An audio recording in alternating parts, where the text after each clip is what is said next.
Good morning, folks. I'm just doing this video. I'm always thinking about things, what I've been told, and people's, I wouldn't call them theories, I would call them suggestions, like on the fuel hoax in the planes. I remember I'm always watching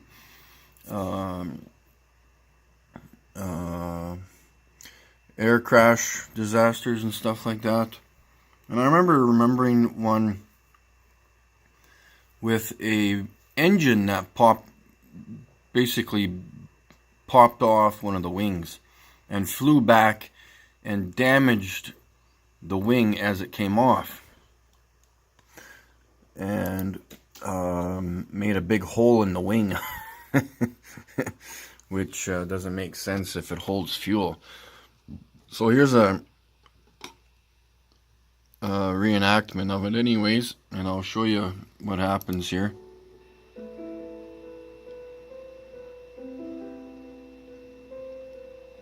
It detaches from inside the wing. Of course, in this diagram they don't really show much for the interior of it. It's just a diagram. But as it comes off here, it damages the front end of the wing here, and leaves, I think in the description it was a 1 meter hole. And I just got the actual documentary up here. I just want to bring it up here again. Where's which one was it here? Yeah, this one. Broke away at the weakened flange. The engine swung round the front mount, up and over the wing, ripping out 1 meter of the leading edge, including the hydraulic control. This is crucial information. Yes, is it ever crucial information? You put big gaping holes in wings, the fuel is going to leak out, is it not?